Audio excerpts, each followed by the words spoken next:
The Senate Rotunda was a monument to democracy's ambition, a massive circular chamber where 1,000 repulsor platforms floated like metallic petals around a central speaking floor. Naruto stood on one such platform beside Senator Padme Amidala of Naboo, watching as delegates argued over military appropriations with the passion of people who'd never seen a battlefield. "Another billion credits for clone production," Senator Amidala said quietly, her voice carrying disappointment rather than surprise. They debated like we're ordering droids, not creating lives.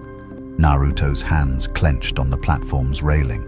3 weeks had passed since his meeting with Palpatine. 3 weeks of watching the war machine consume resources and lives with bureaucratic efficiency. The Chancellor had extended a personal invitation for Naruto to understand the Republic's democratic process, and Anakin had encouraged him to accept. Now he understood why. This wasn't democracy, it was theater. "The clones don't even get representation," Naruto observed. "They fight for the Republic, but they're not citizens. How is that different from slavery?" Padme's brown eyes widened slightly. Few people spoke so bluntly about the war's moral contradictions, especially not in the Senate building itself. "You're not the first to notice, but suggesting clone rights is political suicide. The Republic needs the army, and acknowledging the clones as people means acknowledging what we've done to them. Then maybe political suicide is exactly what this place needs." Before Padme could respond, Chancellor Palpatine's voice echoed through the chamber's speakers. "My fellow senators, I come before you today with grave news. Our intelligence has uncovered a separatist infiltration network operating within Coruscant itself. Spies walk among us, feeding our battle strategies to Count Dooku." The chamber erupted. Accusations flew between delegations. Padme's platform neighbor, a Rhodian senator, immediately began shouting about his planet's loyalty being questioned. Naruto watched Palpatine's performance with growing unease. The Chancellor stood at the chamber's center, his expression grave, his posture conveying reluctant authority. But something felt wrong. Kurama stirred within his mindscape, the Nine Tails' ancient instincts recognizing a predator's patience. "Kit, this announcement serves him somehow. Watch who benefits from the chaos." The vote came swiftly. Emergency powers to investigate and detain suspected spies without standard legal protections. It passed with overwhelming support. Senators who might have objected stayed silent, unwilling to be labeled separatist sympathizers. "He just expanded his authority using fear," Naruto said, more to himself than Padme. "Created a crisis, offered a solution that gives him more control. It's the same playbook Danzo used in Konoha." Who's Danzo? A man who thought he was protecting his village by destroying everything that made it worth protecting.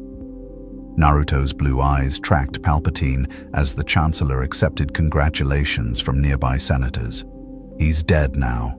Died still believing he was the hero. After the session, Palpatine's assistant, a blue-skinned Chagrian named Masameda, approached their platform. "The Chancellor requests a private word with Naruto Uzumaki, a matter of galactic security." Padme placed a hand on Naruto's arm. "You don't have to go." "Yeah, I do." Naruto forced a grin. "Besides, what's he going to do?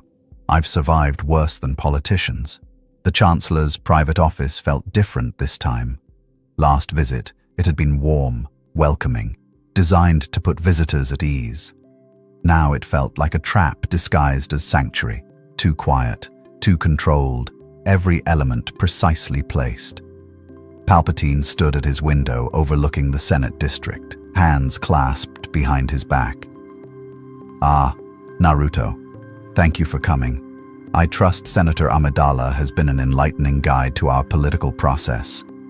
"She's shown me a lot," Naruto replied carefully. "More than I wanted to see, honestly." "Democracy is messy," Palpatine agreed, turning to face him. "It requires compromise, patience, and sometimes decisions that haunt us. but it's the best system the galaxy has known." He gestured to a seat. "Please, I wanted to discuss something that's been troubling me." Naruto sat, keeping his posture relaxed despite every instinct screaming danger. Kurama's presence coiled tighter in his mind, ready to flood him with chakra at the first sign of threat. "Your actions at Christophsis and aboard the Resolute have made you something of a legend among the clone troopers," Palpatine continued. "They speak of you with a loyalty that frankly concerns some members of my administration. You're an unknown variable, Naruto. A power outside our understanding of the Force, with the ability to inspire devotion in our military. Is that a problem?" "That depends entirely on where your loyalties lie." Palpatine's voice carried grandfatherly concern, but his eyes, those eyes held calculations spanning decades. "The Jedi Council doesn't trust you. They see you as a potential threat, but I see opportunity. A chance for someone unburdened by ancient dogma to help me end this war." "By doing what?" "I'm offering you a position, Naruto Uzumaki, military advisor with direct access to strategic planning. You'd work alongside the Jedi but report directly to me. Your unique perspective could save lives, shorten this conflict, bring peace to billions of suffering beings."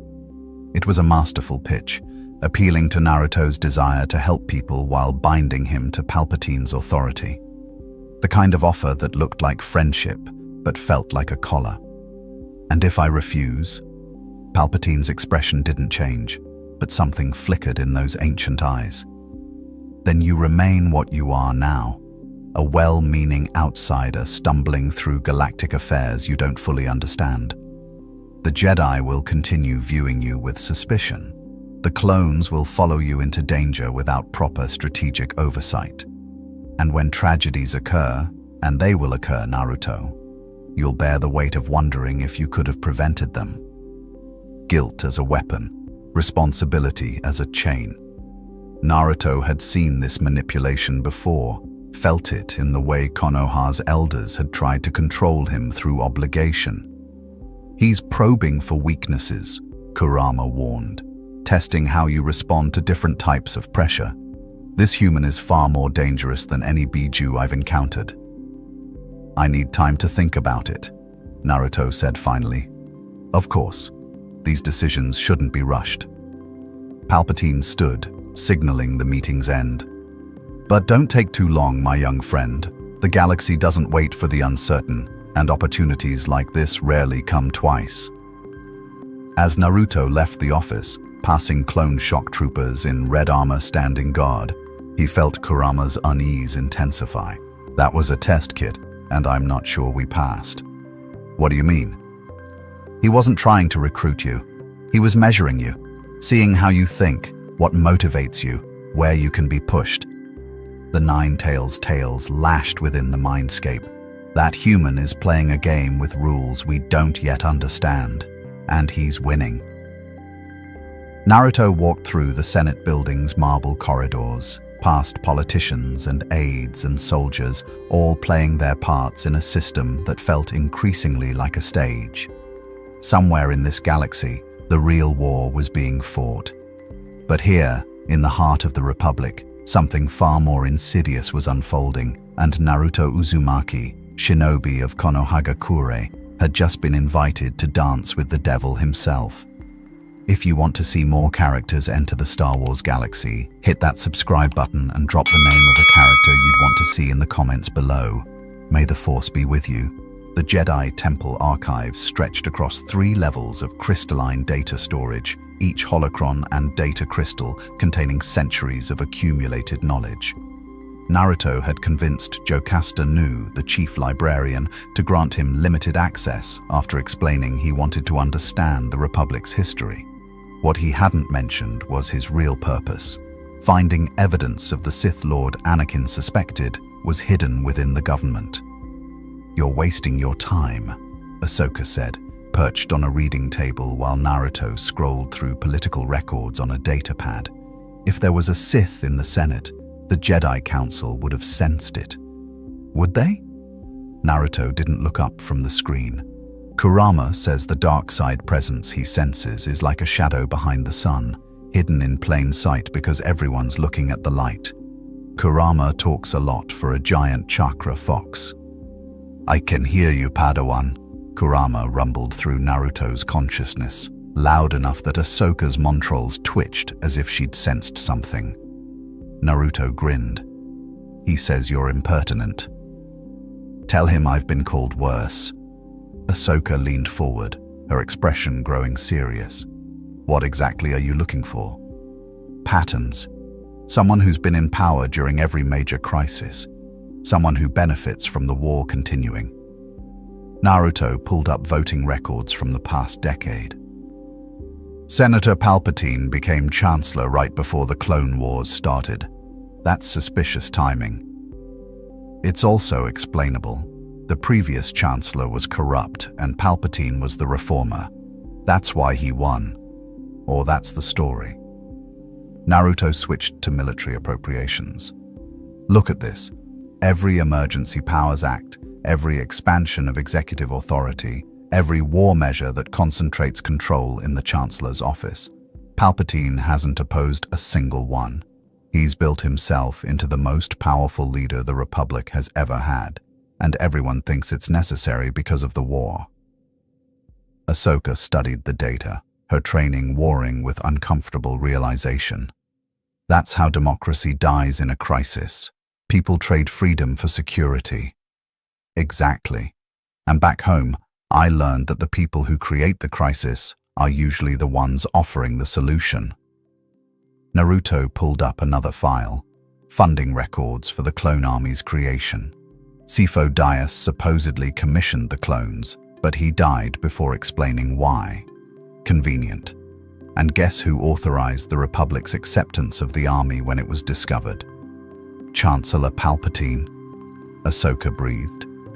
As a senator before he became Chancellor, Naruto leaned back, frustrated. It's all circumstantial, nothing that proves he's Sith, just a politician who's really good at being in the right place at the right time. Or the wrong place, depending on your perspective. A new voice made them both turn. Captain Rex stood at the archive entrance, his helmet under his arm, his expression troubled. "Sorry to interrupt, but we have a situation." Rex led them to a medical bay in the temple's lower levels, where a clone trooper lay unconscious on a diagnostic table. His armor was stacked neatly beside him, the blue markings identifying him as part of the 212th Attack Battalion, Obi-Wan's unit. "This is Waxer," Rex explained. "He collapsed during combat drills 3 hours ago. No injuries, no signs of illness, just shut down." A medical droid hovered over the trooper, its scanner emitting soft beeps. Preliminary scans indicate neural pathway disruption. A foreign object is interfering with standard brain function. Foreign object. Naruto moved closer. Like what? A biochip, implanted in the brainstem during clone development. The droid displayed a holographic image of a small, organic-looking device wrapped around neural tissue. All clone troopers possess such chips installed by the Kaminoan cloners. The official designation is Behavioral Modification Biochip, designed to prevent aggressive tendencies and ensure unit cohesion. Rex's jaw tightened. "We were told those chips make us better soldiers, more reliable." "This chip is malfunctioning," the droid continued. "It appears to be activating prematurely, attempting to execute a pre-programmed command. However, the trooper's conscious mind is resisting, creating neural conflict." Ahsoka stepped forward. "What kind of command?" "Accessing encrypted protocols." The droid's lights flickered as it interfaced with deeper system files. "Warning, this information is classified at the highest level. Protocol designation, Order 66. Command parameters. Execute all Jedi officers immediately. Terminate chain of command. Acknowledge new executive authority." The room went dead silent. "That's insane," Ahsoka whispered. "The clones would never—" "We wouldn't have a choice," Rex interrupted, his voice hollow. "If these chips can override our conscious will, He looked at his unconscious brother, then at Ahsoka. "We'd kill you, all of you, and we wouldn't even understand why we were doing it." Naruto felt Kurama's rage building, felt his own anger rising to match it. Every clone in the Grand Army, millions of them, walking around with hidden programming that could turn them into assassins at a single command. "Who has access to this Order 66? Naruto demanded. The medical droid hesitated. "Accessing command structure. Protocol can only be activated by the Supreme Chancellor of the Galactic Republic." The pieces slammed together with devastating clarity. Palpatine controlled an army of clone soldiers, each one programmed to murder their Jedi generals on command. An army he'd accepted on behalf of the Republic before becoming its leader. An army created by a dead Jedi whose motivations died with him. "We need to tell the Council," Ahsoka said, already moving toward the door. "Wait." Naruto grabbed her arm. "Think about what you're saying. The Council goes to Palpatine with this information, and what happens? He's the Chancellor. He has to answer for... He's the most powerful man in the galaxy, with emergency powers that let him do whatever he wants during wartime." Naruto's eyes were hard. "You accuse him of programming the clone army as sleeper agents, and he'll either deny it, claim it's a Kaminoan conspiracy, or activate Order 66 immediately before you can stop him." Rex removed his helmet completely, revealing features identical to every other clone, but somehow uniquely his own through years of individual experience. "Naruto's right. If Palpatine is behind this, confronting him directly is suicide. The moment he feels threatened, every Jedi in the galaxy dies." "So what do we do?" Ahsoka's voice shook with barely controlled fury. "Just wait for him to activate this order and slaughter us all?" "No." Naruto formed the hand seal for shadow clones, creating 3 copies. "We do what I do best. We prepare for the worst while working for the best. Rex, how many clones know about this?" "Just me and the medical staff who examined Waxer. 5 troopers total. Keep it that way for now. My clones will help you quietly identify which of your brothers you trust most. Ones who'd resist the chip's programming if it activated." Naruto turned to Ahsoka. "You need to prepare the Jedi without causing panic. Talk to masters you trust completely. Obi-Wan, maybe Plo Koon. Tell them what we found, but emphasize we can't confront Palpatine directly." "And you?" Ahsoka asked. "What are you going to do?" "I'm going to find proof." Naruto's expression hardened with determination. "Something concrete enough that even Palpatine can't talk his way out of it. Because if we're going to take down the most powerful man in the Republic, we need to make sure he can't wiggle free. Kit, this is dangerous. We're making an enemy of someone who's orchestrated this entire war. Then we'll just have to be more unpredictable than he expects. I've beaten gods, Kurama. I can beat one old politician. This old politician has manipulated an entire galaxy for decades. Do not underestimate him." Naruto looked at his friends, a Padawan who'd been trained since childhood to trust the Republic. A clone captain who'd just learned he was a living weapon pointed at his comrades, both of them looking to him, a kid from another universe, for answers he wasn't sure he had. But he'd figure it out. He always did. "Rex, can you remove those chips?" The captain shook his head. "Not without killing the trooper. They're integrated into our neural tissue. Removing them means brain death." "Then we find another way." Naruto started pacing, his mind racing through possibilities. What if we could reprogram them, or block the activation signal? The chips respond to a specific command phrase transmitted on encrypted Republic frequencies, the medical droid offered. Theoretically, jamming those frequencies would prevent activation. However, such jamming would be noticed immediately by Republic command. What about something more subtle, a personal shield around each chip? That would require technology that doesn't exist in this galaxy, Rex said. Naruto grinned. Good thing I'm not from this galaxy. He formed another hand seal, channeling chakra in a way he'd been practicing since arriving in this force-saturated universe. A small barrier of pure energy flickered around his hand, visible only as a faint shimmer in the air. Chakra isn't the force. It doesn't play by your rules. If I could modify this technique, make it small enough and stable enough. He looked at Rex. I might be able to create a chakra barrier around each chip, something that blocks the activation signal without damaging the brain tissue. You're talking about performing this technique on millions of clones, Ahsoka protested. No, I'm talking about teaching it to them. Shadow clone training, remember? One clone learns something, dispels, and the original gets all the knowledge. I could teach 1,000 clones the technique in a day, and they could teach 1,000 more.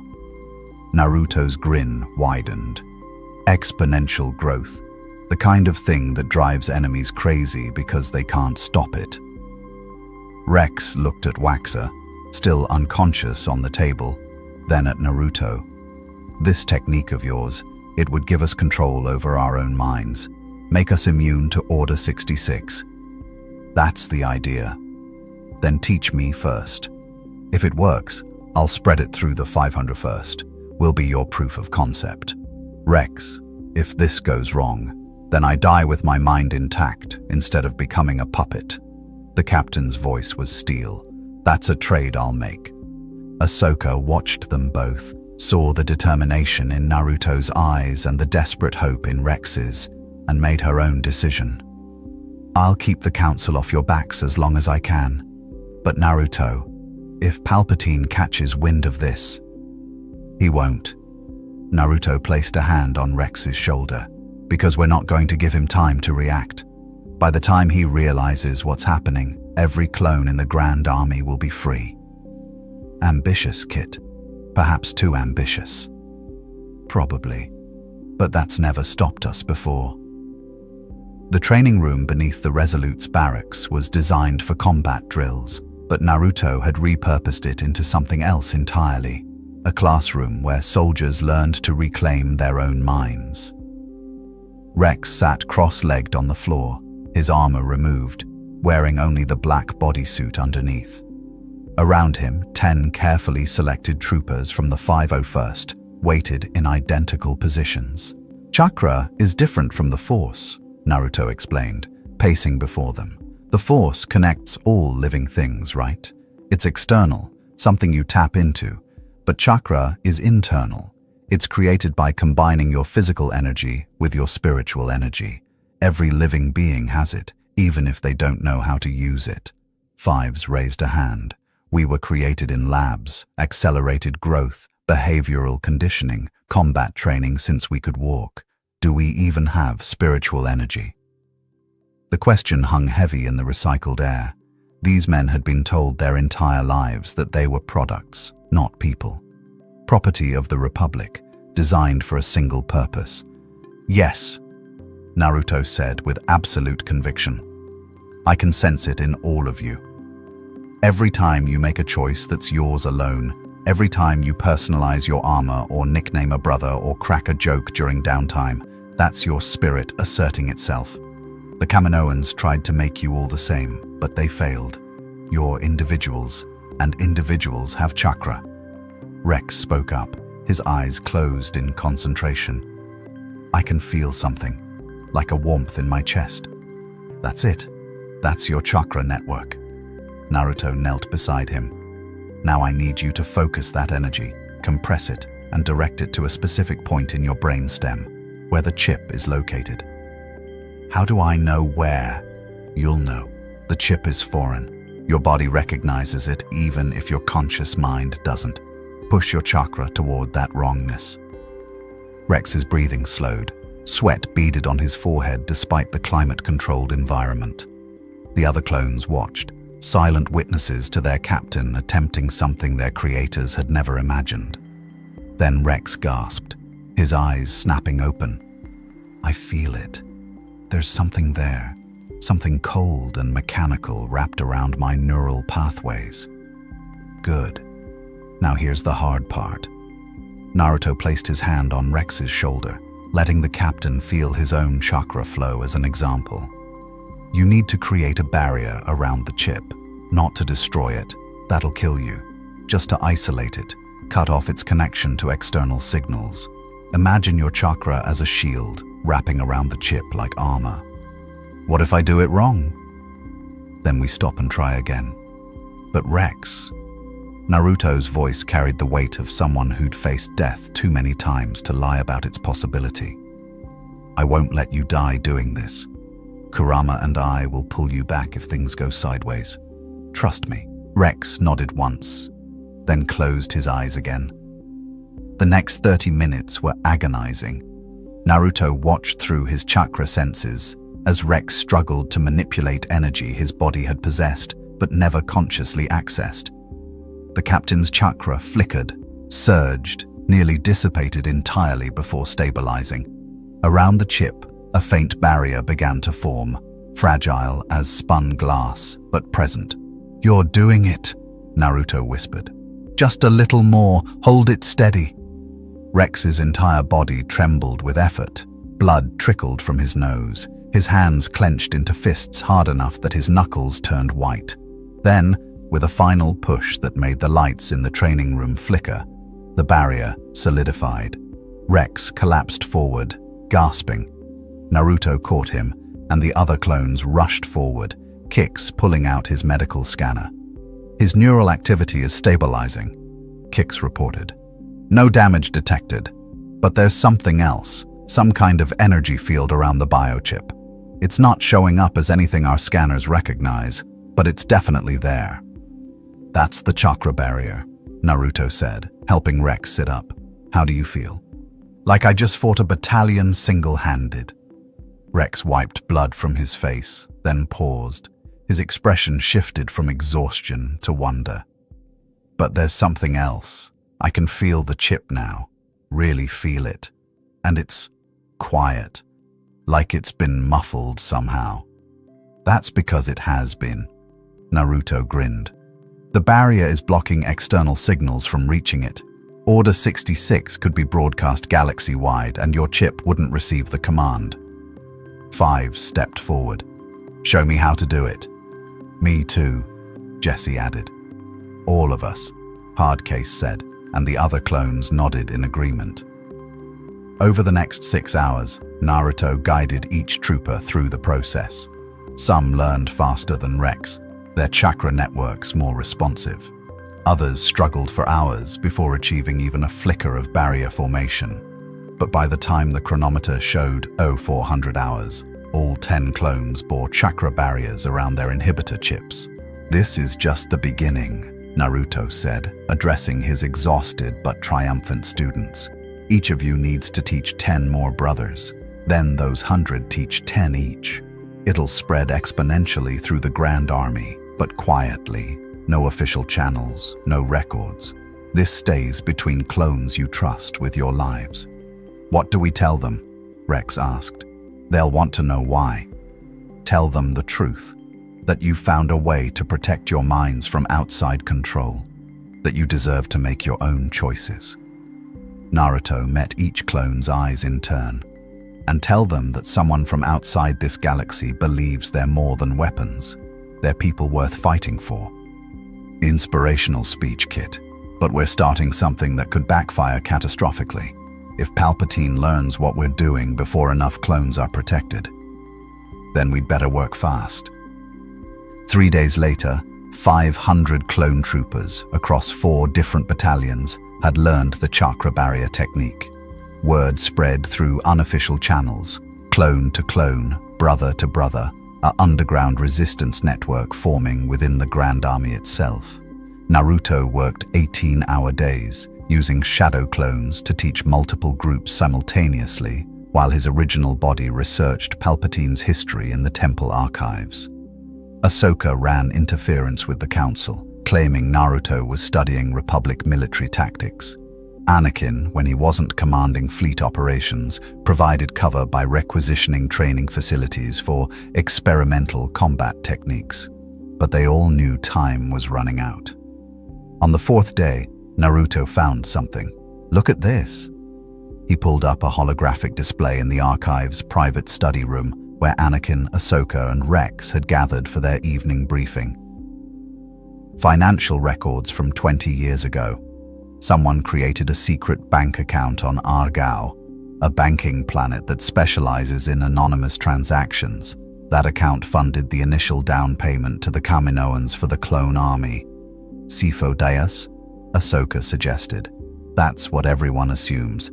But Sifo Dyas was a Jedi master with access to temple funds. Why would he need a secret account? Naruto traced the data flow. This account was created using access codes from the Senate Banking Committee, specifically a committee that included a senator from Naboo. Palpatine, Anakin breathed. The account is encrypted, hidden behind shell corporations and proxy banks. But follow the money far enough, and it leads back to him. Naruto pulled up another file, and here's where it gets really interesting. After Sifo Dyas died, supposedly in a shuttle crash that was never properly investigated, someone accessed his personal files and deleted all references to the Clone Army project. Someone with high-level security clearance, Rex observed. Someone who needed to make sure the Jedi never knew their fallen master had commissioned an army until it was too late to ask why. Naruto's fists clenched. Palpatine didn't just accept the clone army when it appeared. He helped create it. He funded it. And when Sifo Dyas figured out what was really happening, Palpatine had him killed. The room fell silent as the implications settled over them like a burial shroud. This is treason, Ahsoka said finally. Conspiracy to overthrow the Republic, murder of a Jedi Master, creation of a secret army programmed to kill Jedi. It's also not enough, Anakin interrupted. This is circumstantial evidence and financial records that could have been falsified. We need something definitive, a confession, a witness, proof that he's actually a Sith Lord. Or we need him to reveal himself. Naruto stood, pacing the small room. Kurama says Palpatine is patient, that he's been planning this for decades. But even the most patient predator gets impatient when their prey escapes the trap. You want to bait him? Rex's tone was skeptical. He's the Supreme Chancellor. What bait could possibly draw him out? The thing he values most. Naruto turned to face them, and his expression carried the same fierce determination that had faced down Madara Uchiha and lived. His plan. We threaten his perfect scheme by making it impossible to execute. The clone army, Ahsoka realized. If enough clones develop this chakra barrier, Order 66 becomes useless. Exactly. And when a Sith Lord realizes his master plan is falling apart, Naruto's grin was sharp. He stops being patient and starts being desperate. Desperate people make mistakes. Desperate Sith Lords also kill everything in their path. You're playing with cosmic fire, Kit. Good. Let him bring the heat. I've got a 9-tailed cosmic fox who eats fire for breakfast. Anakin studied Naruto with new respect and old worry warring in his expression. This plan of yours, it risks everything. If you're wrong about Palpatine, we're committing treason against the Republic. If you're right, but he activates Order 66 before we're ready, then we fight, Rex said simply. Better to die fighting for our freedom than live as slaves to hidden programming. I'm not wrong about Palpatine. Naruto's voice carried absolute certainty. I've seen his type before. Leaders who think they know what's best for everyone, who justify every atrocity as necessary for the greater good. They all have the same look in their eyes, the one that says people are pawns, not partners. So, what's the next move? Ahsoka asked. We accelerate. I'm going to create 500 shadow clones and send them across the Republic to teach this technique to every clone battalion we can reach.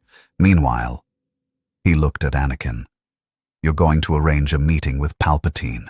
Tell him you've learned something about my powers that he needs to know immediately. What am I supposed to say I've learned? That my chakra abilities are connected to ancient force techniques predating the Jedi Order. that I might be able to teach the clones how to resist separatist mind control weapons. Naruto's smile was predatory. Give him a reason to think I'm useful to his plan instead of threatening it. And if he tries to recruit you again, then I'll play along just long enough to get close. Because here's what I learned fighting people like him back home. They always reveal themselves when they think they've won. Let Palpatine believe he's manipulating me, and he'll get careless. Anakin laughed despite the tension. You know, most people would run from a Sith Lord. You're planning to get in a room alone with him. I'm not most people. Naruto formed the hand seal for Shadow Clone Jutsu. And I've got backup. 500 copies of Naruto Uzumaki materialized throughout the archives, each one immediately dispersing to different corners of the galaxy on their training mission. The original turned to his friends, a Jedi Knight questioning his order's wisdom, a Padawan discovering democracy's dark side, and a clone captain learning he was more than his programming. Whatever happens next, Naruto said quietly, I want you to know, you've all become precious to me. That's what my way of the ninja is really about. Protecting the people who matter, no matter what stands in the way. Even a Sith Lord who's manipulated the galaxy for decades. Ahsoka's head tails twitched with worry. Especially him. Naruto's grin returned. Because he's forgotten something important about people like us. We're not afraid of the dark. We've walked through it before and made it to the other side. Together, Rex added. Together, they echoed. Outside the archives, the Coruscant sunset painted the sky in shades of orange and red. Somewhere in his private office, Chancellor Palpatine continued his patient game, unaware that the rules had just changed, that a force from outside his careful calculations was about to disrupt decades of meticulous planning. The Clone Wars were about to become something neither Jedi nor Sith had anticipated, and Naruto Uzumaki smiled because he'd always been at his best when the odds were impossible. The state ceremony honoring fallen Jedi Masters filled the temple's main hall with somber pageantry. Naruto stood in the back, uncomfortable in the formal robes Anakin had insisted he wear. Around him, thousands gathered, Jedi in traditional garb, senators in elaborate dress, and at the center of it all, Supreme Chancellor Palpatine delivering a eulogy. These noble guardians gave their lives defending our republic. Palpatine's voice echoed through the chamber. Their sacrifice reminds us that freedom demands vigilance, that peace requires strength, that security. Naruto felt Kurama suddenly surge within his mindscape, the Nine-Tails chakra flooding his system with urgent warning. Kit, that human, the mask just slipped. For half a second, I felt what's beneath. What did you sense? Darkness so old it makes me feel young. Hatred refined over centuries into something cold and patient. Ambition that would devour galaxies. Kurama's 9 tails lashed in agitation. That's not a man wearing a mask, Kit. That's a void pretending to be human. Naruto's eyes snapped to Palpatine, really looking this time. The Chancellor's expression remained grandfatherly, concerned, appropriately mournful, but something in the way he stood, the micro-expressions flickering across his face when he thought no one was watching. There. Just for an instant, Palpatine's gaze swept the crowd and locked onto Naruto. The kindly mask vanished, replaced by something ancient and hungry. Then it was gone, so quickly Naruto might have imagined it. Except Kurama had felt it too. He knows we're watching him, the Nine-Tails growled. Worse, he's amused by it. This is a game to him, and we're pieces he hasn't decided how to use yet. After the ceremony, Anakin found Naruto on one of the temple's meditation balconies, staring out at Coruscant's endless cityscape. You look like you've seen a ghost, Anakin observed. Worse, I've seen the thing wearing a man's face. Naruto turned to face his friend. Palpatine is Sidious. I'm sure of it now. Kurama felt his presence, his real presence, during the ceremony. The Council won't accept the word of a chakra entity they can't even sense through the Force. I know. Naruto's frustration bled through. That's why we need to force his hand. How many clones have learned the barrier technique? Last report put it at 3,000 across 7 battalions. The numbers are growing exponentially, just like you predicted. Anakin leaned against the balcony railing. But 3,000 isn't enough. There are over 3 million clones in the Grand Army. It's enough to make Palpatine nervous. 3,000 clones who can't be controlled by Order 66 means 3,000 witnesses who will survive when he activates it. 3,000 soldiers who might warn the Jedi. Naruto formed a hand seal, creating a single shadow clone. Send this clone with you when you meet Palpatine tomorrow. He'll maintain a transformation jutsu to look like a data pad, but he'll be recording everything. If Palpatine reveals himself, we'll have proof. Anakin studied the clone, which had already transformed into a perfect replica of a standard Republic datapad. This is risky. If he senses the deception, he won't. Chakra's invisible to Force users, remember? To him, it'll just be you carrying documentation to your meeting. Anakin pocketed the transformed clone. And what will you be doing while I'm potentially getting myself killed? Paying a visit to the Senate Intelligence Committee. If Palpatine funded the clone army through secret accounts, there might be other financial trails leading back to him. Evidence even the Council can't ignore. Naruto. Anakin's voice carried weight. If you're right about all this, if Palpatine really is orchestrating everything, when the confrontation comes, he won't hold back. Dooku is powerful, but Sidious is his master. The kind of Sith Lord who could hide in plain sight for decades, has power the Jedi haven't seen since the ancient wars. Then it's a good thing I'm not a Jedi. Naruto's grin was fierce. I don't fight fair, I don't follow your rules, and I've got a giant fox demon who's really tired of Sith Lords thinking they're clever. Finally, some respect. Kurama rumbled with dark satisfaction. The next morning, Naruto infiltrated the Senate Intelligence Building using a transformation jutsu to mimic a maintenance worker. His shadow clones created diversions while he accessed restricted terminals, searching financial databases for Palpatine's hidden connections. What he found made his blood run cold. Shell corporations funding separatist operations. Secret accounts paying bounty hunters who'd assassinated key political opponents. Transaction records showing Palpatine had been manipulating markets, starting conflicts, and eliminating threats for over 30 years. But the most damning evidence was a communication log, encrypted but not well enough, showing coordination between Chancellor Palpatine and Count Dooku. Recent messages, tactical discussions, confirmation that they were working together. The Republic's leader was conspiring with its greatest enemy. Naruto downloaded everything onto a secure data crystal, his hands shaking with barely controlled rage. All those clone deaths, all that suffering, all the systems torn apart by war, orchestrated by one man's ambition. Enjoy your investigation. Naruto spun, kunai already in hand. Count Dooku stood in the doorway, his curved lightsaber ignited, red blade humming with menace. How did you... Palpatine has security measures you cannot comprehend, young shinobi. Every terminal access is monitored, every unauthorized entry detected. Dooku advanced slowly. He wanted to see if you were as dangerous as he suspected. Congratulations, you've confirmed his concerns. Then why are you here instead of him? Because my master prefers to remain in shadow until the moment of revelation. Dooku's smile was thin. And because he's curious whether you can be turned or merely eliminated.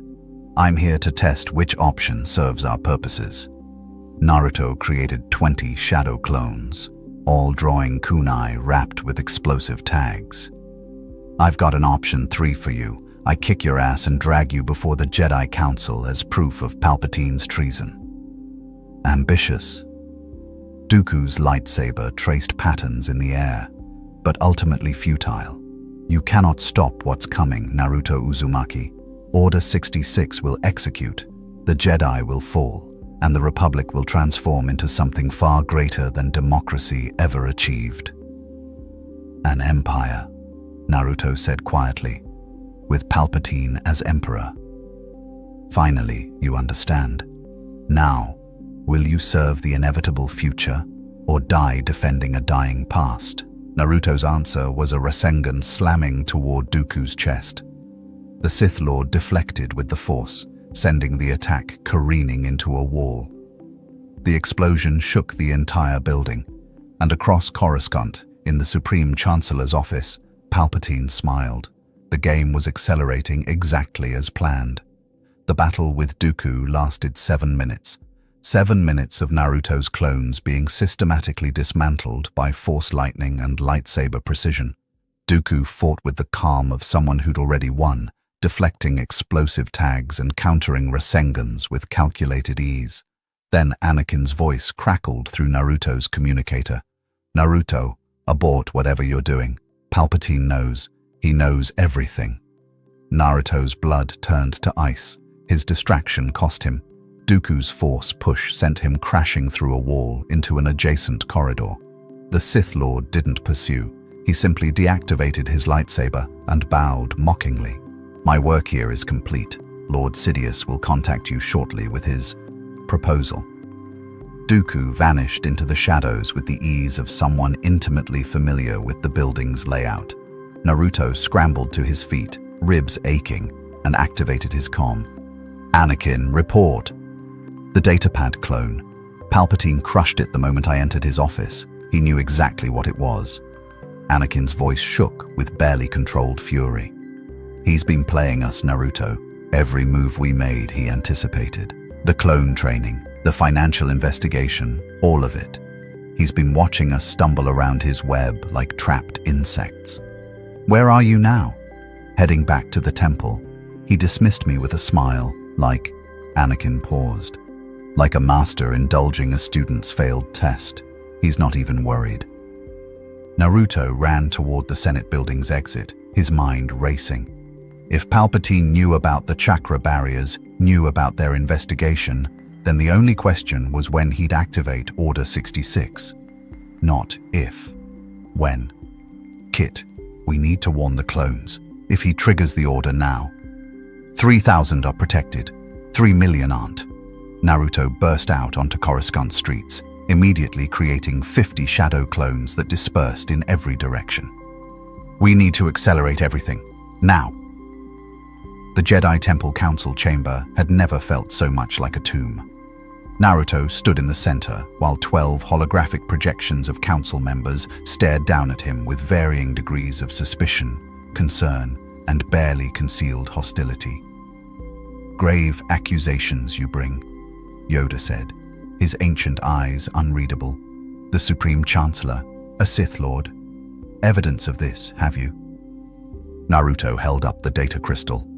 "Financial records proving Palpatine funded the clone army through secret accounts, communication logs showing coordination with Count Dooku, and testimony from Captain Rex about Order 66, a protocol that will turn the entire clone army into Jedi assassins on Palpatine's command." "Impossible," Mace Windu stated flatly. "We would have sensed such darkness." "You didn't sense it because he's been hiding in plain sight for decades."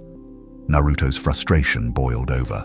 "He's the shadow Kurama detected, the blind spot in your Force senses. He's engineered this entire war to destroy you. This Kurama, a Keldor master," Plo Koon spoke carefully. "A chakra entity we cannot verify. Financial records that could be falsified, and protocols in clone programming that, while disturbing, do not definitively prove." "Then ask the clones," Naruto interrupted. "Protocol be damned. Examine their inhibitor chips. You'll find Order 66 encoded in every single one." "We shall investigate these claims," Mace Windu said with careful neutrality.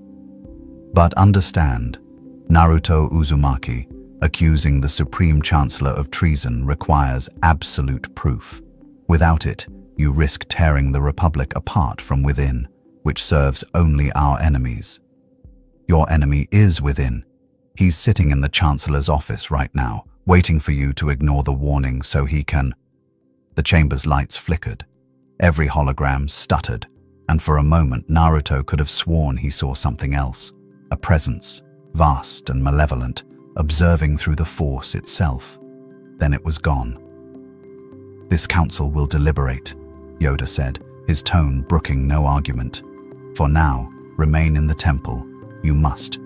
Under observation, until the truth revealed is." The holograms winked out, leaving Naruto alone in the chamber. "That went well." Ahsoka's voice came from the doorway. She'd been waiting outside, and her expression said she'd heard everything. "They're going to do nothing, aren't they?" "They're going to debate and investigate and proceed with caution while Palpatine tightens the noose." Naruto slammed his fist against the wall. "I've seen this before. Leaders so afraid of making the wrong move that they make no move at all. So what do we do?" Before Naruto could answer, Rex burst into the chamber, his armor scorched, his helmet cracked. Behind him came Fives, Jesse, and Kix, all looking like they'd survived a massacre. "What happened?" Naruto demanded. "Palpatine made his move," Rex gasped. "Not Order 66, something worse. He declared a state of emergency, claimed there's been a Jedi assassination attempt on his life. He's ordered the arrest of any Jedi who resists questioning. The Senate Guard is already moving on the temple." "That's insane. The council just..." Ahsoka stopped. "It's a frame-up. He's manufacturing justification." "It gets worse." Fives pulled up a holographic display from his wristcom. "Every clone battalion just received orders to fortify Republic facilities and maintain order during the crisis. We're being positioned around Jedi throughout the galaxy. Strategic placement for when he gives the real order." Naruto felt the trap closing. Palpatine wasn't activating Order 66 immediately because he didn't need to. He was isolating the Jedi, turning public opinion against them, creating conditions where their deaths would seem justified rather than genocidal. "How many clones have the barrier now?" Naruto asked. 5,000 confirmed, maybe another 2,000 in progress. Rex's jaw tightened. "It's not enough. If he activates the order, 99% of the army will turn on their Jedi generals. Then we need to force a confrontation before he's ready." Naruto turned to Ahsoka. "Can you get me an audience with Palpatine? Official, public, recorded by the Senate." "Why would you want that?" "Because he thinks he's won. He thinks I'm either going to run, join him, or get crushed by the system he controls." Naruto's eyes blazed with determination. "But I've got something he hasn't planned for. Your talk, no jutsu." Ahsoka's skepticism was clear. "My truth." Naruto formed the hand seal for shadow clones, creating 500 copies that immediately dispersed throughout Coruscant. "I'm going to challenge him publicly, in front of the entire Senate. Force him to either admit what he is or maintain his mask while I expose every lie he's built his power on." "He'll have you arrested," Rex protested. "Or killed." "Maybe, but he'll have to do it in front of billions of witnesses across the galaxy, and even if he succeeds..." Naruto's grin was fierce. "My clones will make sure the truth spreads. Every holonet channel, every communication frequency, every clone battalion. The whole galaxy will know what Palpatine really is." "This is the most reckless plan you've ever conceived," Kurama observed. "That's saying something." "Indeed. But it might actually work. Sith thrive in shadow. Dragging this one into light could destroy him more effectively than any blade." Anakin arrived then, lightsaber in hand, his expression dark. "I just left the Chancellor's office. He wants to meet with you, Naruto. Tomorrow, before the full Senate. He's calling it a public address on galactic security and the integration of extra-dimensional allies." He's setting his own trap, Ahsoka realized. No, Naruto corrected. He's accepted mine. He thinks he controls the board, but he's forgotten something important. He looked at his friends, Jedi who'd learned to question their order, clones who'd learned they were more than programming. I'm not playing his game. I'm changing the rules entirely. By doing what? Anakin demanded. By telling everyone the truth. All of it. About Order 66, about Palpatine funding the clone army, about him coordinating with Dooku. I'll broadcast it to the entire galaxy. They'll never believe you. Mace Windu's voice came from the doorway. The Jedi Master entered, his expression grave. I've reviewed your evidence. It's compelling but circumstantial. Palpatine will have explanations, justifications. The Senate will believe their Chancellor over an outsider. Then I'll make them believe. Naruto met Windu's eyes without flinching. Because I've got one advantage Palpatine hasn't accounted for. I'm not afraid of him, and fear is his greatest weapon. Windu studied him for a long moment. The council is divided. Some want you expelled from the temple. Others believe your warnings merit investigation. I fall somewhere between. He pulled out a lightsaber, not his own, but a standard Jedi weapon. If you face Palpatine tomorrow, you'll face a Sith Lord who's orchestrated galactic events for decades. This won't protect you, but it might give you a chance. Naruto took the lightsaber, feeling its weight. I appreciate the gesture, Master Windu, but I've got my own weapons. He handed it back. And they've never failed me yet. Courage and conviction. Windu's tone was skeptical. Friendship and hope. Naruto looked at everyone gathered. Palpatine thinks people are tools. That's his weakness. He'll never understand that the bonds between us are stronger than any dark side power. Let's hope you're right, Anakin said quietly, because tomorrow, everything changes. The Senate chamber buzzed with anticipation as thousands of repulsor pods filled the massive rotunda. Naruto stood beside Anakin in the Jedi delegation pod, watching Palpatine take his position at the chamber's center. The Chancellor looked serene, grandfatherly, every inch the dedicated public servant addressing a crisis. Citizens of the Republic. Palpatine's voice carried through the chamber's perfect acoustics. We face unprecedented challenges. War strains our resources. Separatist infiltration threatens our security. And now, an individual from beyond our galaxy has appeared with powers we do not understand. Every eye turned toward Naruto. I have invited Naruto Uzumaki here today, not as an accusation, but as an opportunity. An opportunity for transparency, for understanding, and for determining how best to integrate his remarkable abilities into our Republic's defense. He's playing the reasonable leader, Kurama warned, making himself look open and fair while positioning you as the potential threat. Naruto stepped forward as their pod moved toward the central speaking platform. Chancellor Palpatine is right about one thing. Transparency is important. So let's be completely transparent. He pulled out the data crystal, holding it high. This contains financial records proving the Chancellor secretly funded the clone army's creation through hidden accounts, communication logs showing coordination between him and Count Dooku, and evidence of a protocol called Order 66 embedded in every clone trooper's brain, a command that will turn them into Jedi assassins at his word. The chamber erupted. Senators shouted questions, security forces tensed, and Palpatine's expression never changed, still calm, still concerned, still perfectly controlled. These are serious accusations, Palpatine said, his voice cutting through the chaos.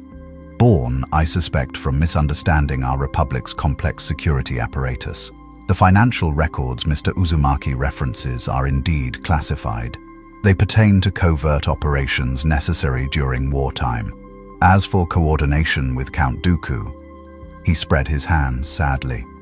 We have attempted diplomatic channels even with our enemies, hoping to end this war through negotiation rather than bloodshed. And Order 66, Naruto pressed.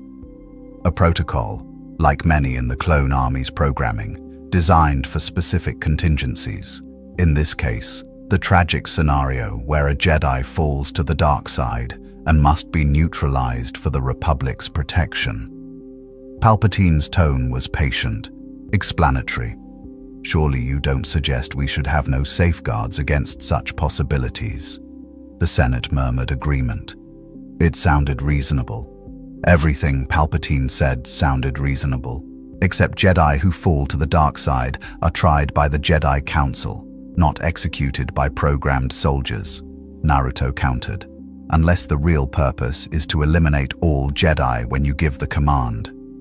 Preposterous, Senator Orn Freetar bellowed from his pod. The Chancellor has served faithfully for years. This outsider arrives and immediately sows discord. Other voices joined the chorus. Naruto felt the chamber turning against him, exactly as Palpatine had orchestrated. The Chancellor had spent decades building trust, creating relationships, positioning himself as the Republic's savior. Naruto had been here 3 weeks. Then Rex's voice crackled through the hidden comm in Naruto's ear. Naruto, we've got a problem. Clone battalions across Coruscant just received standby orders.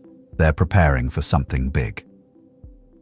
Palpatine was about to make his move. You want proof? Naruto created 50 shadow clones that materialized throughout the Senate chamber, drawing gasps and shouts of alarm. Then let me show you what the clones are really programmed to do. One clone approached a Senate guard, actually a disguised clone trooper in ceremonial armor.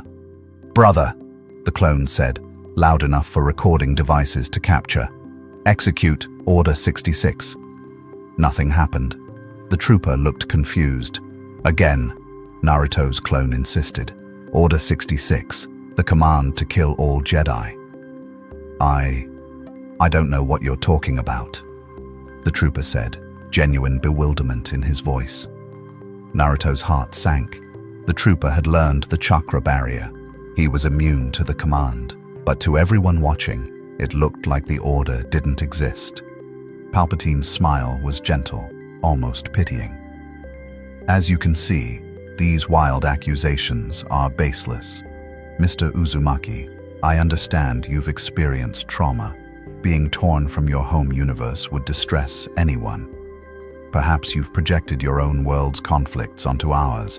I suggest you accept medical evaluation and... No. Anakin's voice cut through the chamber. He stepped forward, his expression hard. Naruto's telling the truth. I've seen the evidence. I've spoken with clone troopers who've examined their own inhibitor chips. Order 66 is real. Anakin. Palpatine's tone turned fatherly. My boy, I know you've grown close to this outsider, but I'm not your boy. Anakin's hand moved to his lightsaber. And I'm not blind. Not anymore. The Senate chamber held its breath. Palpatine's mask finally cracked. Just for a moment, something cold and ancient flickered behind his eyes. I see. Then you've made your choice. He raised his hand, and lightning erupted. Not at Anakin, not at Naruto. At the Jedi pods throughout the chamber, a dozen streams of blue-white electricity that lanced across the rotunda like living serpents. Jedi Masters screamed as dark side energy tore through their defenses. Several collapsed immediately. Others ignited lightsabers, but the lightning came from everywhere at once, impossible to block. This, Palpatine announced, his voice amplified and distorted with dark side power, is what happens when the Jedi plot against the Republic, when they conspire to overthrow democracy itself. The Senate erupted into chaos. Some pods fled, others activated shields, and through it all, Palpatine stood wreathed in lightning like a dark god revealing his true nature. Naruto didn't hesitate. Kurama, now. The Nine-Tails chakra exploded around him, the orange-red cloak manifesting with such force that it shattered their repulsor pod. Naruto caught Anakin as they fell, using chakra to run down the chamber's wall while lightning scorched the air around them. "All clone forces," Palpatine's voice boomed through every comm channel. "Execute Order 66. The Jedi have betrayed the Republic. Kill them all." Throughout Coruscant, throughout the galaxy, in 1,000 different locations, clone troopers turned on their Jedi generals. Some hesitated. The 5,000 with chakra barriers fought the command, wrestled with programming that couldn't quite take hold. But the rest obeyed. Naruto felt it through his shadow clones scattered across the galaxy, the moment when the war became genocide. Jedi cut down by the soldiers they'd fought beside. Padawans executed before they could understand why. Masters falling to blaster fire from brothers they'd trusted with their lives. "No." Naruto's scream carried Kurama's fury. He formed a massive Rasengan, hurling it at Palpatine with enough force to level a city block. The Sith Lord caught it in mid-air with the Force, held it suspended, then casually crushed it. Impressive, but futile. I have foreseen every possibility, planned for every contingency. Even you, Naruto Uzumaki, especially you, were accounted for in my design. Senate guards, the real ones, loyal to Palpatine, opened fire on the Jedi survivors. Anakin deflected blaster bolts, but there were too many angles, too many shooters. A bolt grazed his shoulder.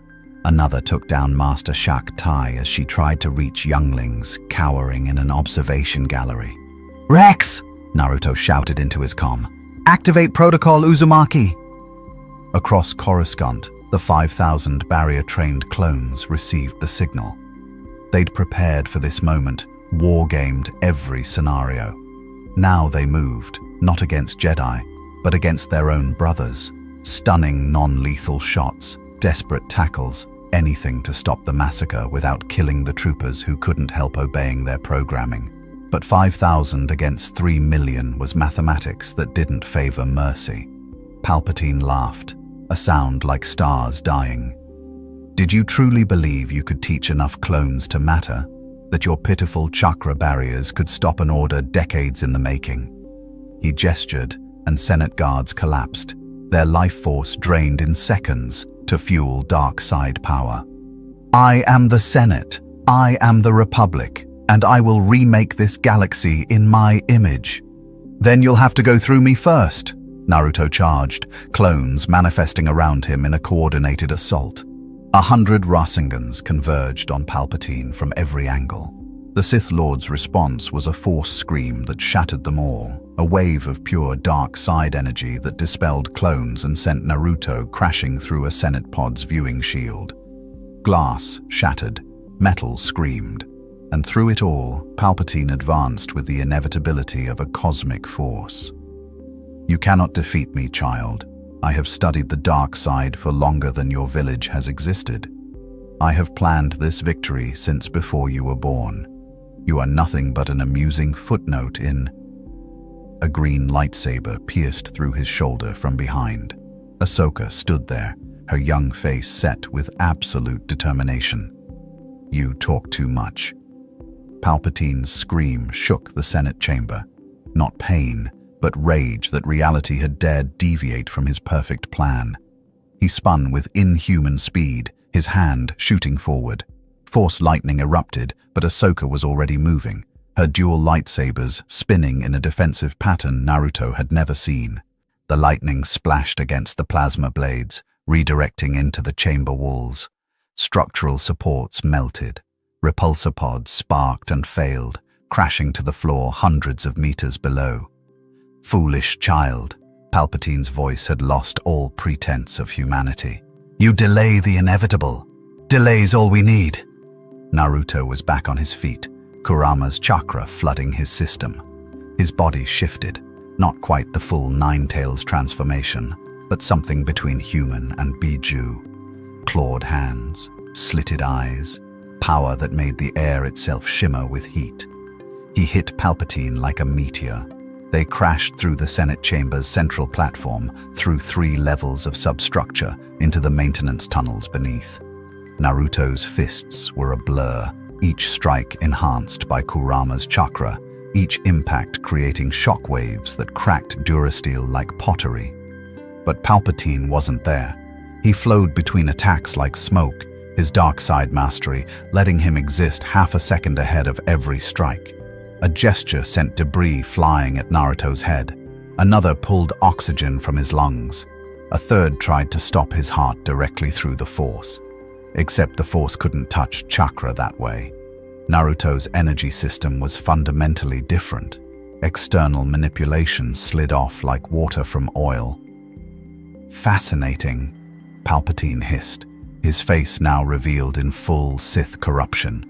Yellow eyes, pallid skin stretched over skull-like features. You truly are outside the natural order, an aberration that should not exist. Yeah. Naruto formed a Rasengan in each hand, the spinning spheres howling with compressed power. Well, this aberration is about to wreck your face. He drove both attacks forward.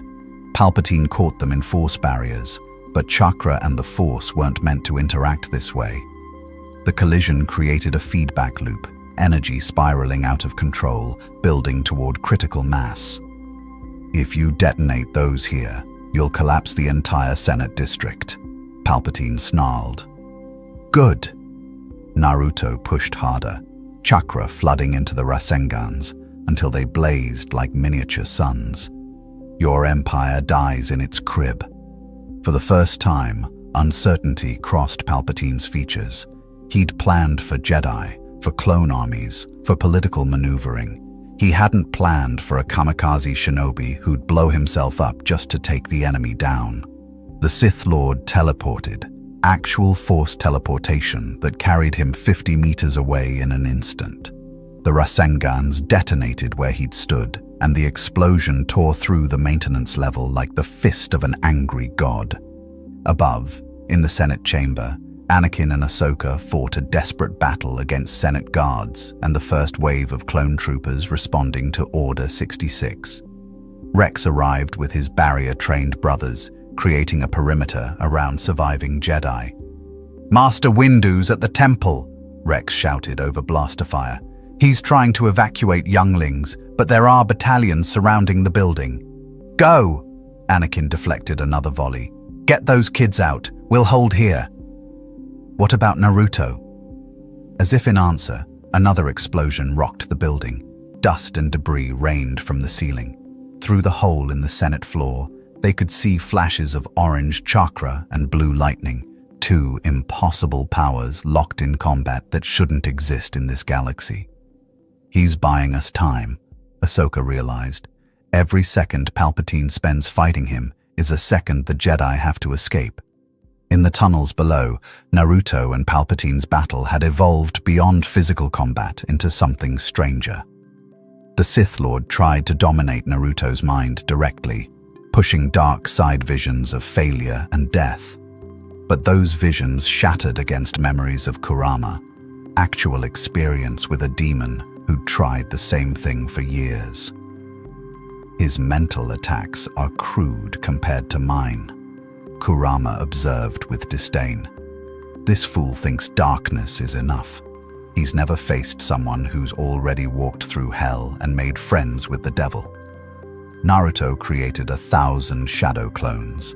They filled the maintenance tunnels, overwhelming Palpatine's ability to track them all.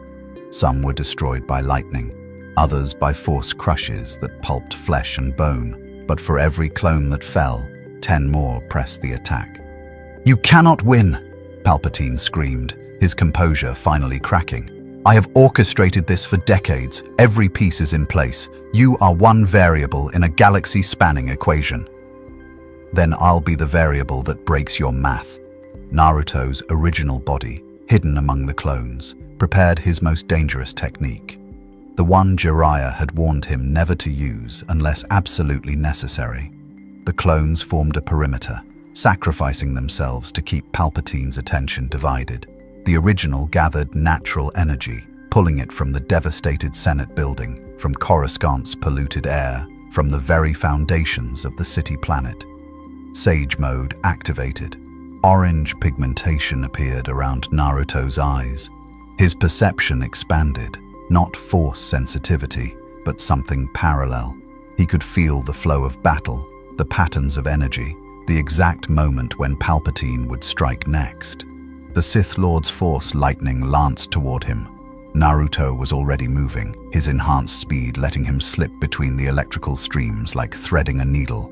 His fist, coated in sage chakra, drove into Palpatine's ribs. The Sith Lord flew backward, crashing through a support column. For the first time in the battle, he was truly hurt. Ribs cracked, internal bleeding, his dark side healing, struggling to compensate. "Impossible," Palpatine gasped. "Your power level is irrelevant." Naruto appeared beside him, moving too fast for normal eyes to track. Because power was never the point. You think you've won because you planned everything, controlled everything, manipulated everyone, but you forgot the one thing no plan can account for. He grabbed Palpatine by the throat, lifting the Sith Lord off his feet. People change. They make choices you can't predict. They refuse to play their assigned roles. Naruto's grip tightened. "You're not fighting just me. You're fighting every clone who learned they could resist programming. Every Jedi who'll sacrifice themselves to save younglings. Every person in this galaxy who's sick of being a pawn in your game." Palpatine's response was to channel every ounce of dark side power into a point-blank force lightning blast that should have reduced Naruto to ash. Kurama's chakra cloak took the brunt, but even Biju chakra has limits.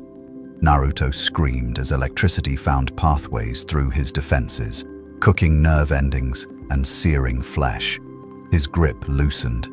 Palpatine broke free, staggering away. Both combatants were burned, bleeding, pushed far beyond what either had expected from this confrontation. "You're strong," Palpatine admitted, his voice raw. "Stronger than I anticipated, but strength without victory is merely interesting failure." He gestured, and the maintenance tunnel's ceiling began to collapse. "The Jedi Temple is surrounded. Order 66 is active. Even if you kill me now, my empire will rise from the chaos. The clones will hunt down every Jedi. The Senate will demand order from the ashes, and billions will die in the power vacuum." "Unless there's another option," Naruto said quietly. "There is no other option. I've eliminated every alternative. Every path leads to surrender." The word hung in the air like a foreign concept. Palpatine actually laughed, a broken, disbelieving sound. "Surrender? I am Darth Sidious. I am the culmination of 1,000 years of Sith planning. I will never." "Then you're no different than every other dictator I've faced." Naruto straightened despite his injuries, despite exhaustion that threatened to drag him down. They all said the same thing, that they were too powerful to lose, too important to compromise, too committed to their vision to consider alternatives. "And where are they now?" Palpatine sneered. "Some dead, some changed, some learned that their way wasn't the only way." Naruto took a step forward. "You could too. End this. Stop Order 66. Let the Jedi live. Face justice for what you've done." "Justice?" Palpatine's laugh was genuine now. "You're offering me justice after I've orchestrated genocide? I'm offering you a choice. The same one I offer everyone. Keep destroying everything until someone destroys you, or change and maybe find something worth living for that isn't power." For a moment, just a moment, something flickered in Palpatine's yellow eyes. Not regret, not remorse, but perhaps curiosity. What would it be like to stop? To simply exist without the weight of galactic domination driving every action? Then the moment passed. "No," Palpatine said softly. "I choose power, I choose victory, and I choose to eliminate the one variable that threatens my perfect design." He raised both hands, and the dark side gathered around him like a shroud of absolute night. The dark side energy Palpatine channeled wasn't just lightning. It was something older, more terrible. Reality itself seemed to warp around him, shadows deepening into hungry voids that consumed light. Naruto felt his chakra recoil, felt Kurama's instinctive terror at power that predated civilizations. Kit, that's not just dark side technique, that's Sith alchemy, force storms, ancient rituals condensed into a single attack. If that hits you... I know. Naruto created 50 clones, all forming Rasengans simultaneously. So we make sure it doesn't. The clones hurled their attacks. Palpatine's storm consumed them, not blocked or deflected, but erased. The Rasengans simply ceased to exist as they touched the dark side vortex, unmade by entropy given form. This is what you face. Palpatine's voice echoed from everywhere at once. The accumulated hatred of 1,000 generations of Sith. The crystallized ambition of beings who bent galaxies to their will. The storm expanded, filling the maintenance tunnels, reaching upward toward the Senate chamber, where Jedi and clones still battled. Naruto made a decision. He released every limiter, every safety control, every restraint he'd maintained since arriving in this galaxy. Kurama's full power flooded through him. Not the chakra cloak, not the partial transformation, but the complete merger of shinobi and Biju. His body shifted, grew, took on aspects that were more fox than human. 4 tails manifested behind him, each one a concentration of Biju chakra that could level mountains. Kurama, Naruto thought, his consciousness merging with the 9 tails. If we do this, there's no guarantee we survive. Then we die protecting something that matters, better than dying for nothing. The 4-tailed form roared, a sound that shook the foundations of Coruscant itself. Chakra erupted in waves of orange-red energy that pushed back against Palpatine's dark side storm. 2 cosmic forces, neither native to this galaxy, collided in a space too small to contain them. The maintenance tunnels vaporized, the Senate building's foundation cracked, and above, clone troopers and Jedi alike stopped fighting as the ground beneath them began to tear apart. All forces, evacuate now, Rex screamed into every comm channel. The entire district is collapsing. Anakin grabbed Ahsoka, using the Force to leap toward the nearest stable platform. Behind them, the Senate Rotunda, symbol of democracy for 1,000 generations, began its final descent into ruin. In the epicenter, Naruto and Palpatine stood face to face, their respective powers locked in stalemate. The 4-tailed chakra cloak surrounded Naruto like living flame. Palpatine's dark side storm howled with the voices of dead Sith lords. "You're destroying everything," Palpatine snarled. "The Senate, the government infrastructure, centuries of accumulated political capital." "Good." Naruto's voice was distorted by Kurama's power, but still unmistakably his own. "Your empire was built on lies and suffering. Let it burn." "Fool. Without structure, the galaxy collapses into chaos. Billions will die in the power vacuum. Then we'll build something better from the ashes." Naruto pushed harder, chakra intensifying.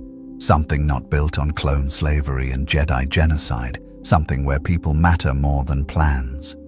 Palpatine's composure shattered completely. This wasn't supposed to happen. His victory had been assured, calculated, inevitable.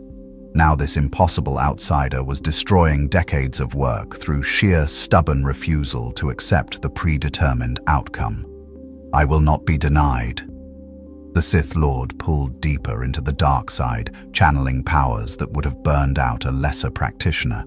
His body began to deteriorate, flesh withering, bones showing through skin. But the storm intensified. "I am eternal. I am inevitable. I am alone." Naruto interrupted. "That's your real weakness. You think you're powerful because you've manipulated everyone, controlled everything, planned for every possibility. But you've never had what I have." "And what is that?" "People who believe in me." As if summoned by his words, reinforcements arrived. Not Jedi, they were scattered across the galaxy, fighting for survival. Not clone armies, most still obeyed Order 66's programming. Instead, it was the 5,000. Rex led them, his armor scorched, his helmet missing. Behind him came Fives, Jesse, Kix, Hardcase, and thousands of other clones who'd learned the chakra barrier technique. They'd abandoned their positions throughout Coruscant, converging on the Senate district despite orders. "Treason," Palpatine observed. "They're committing treason."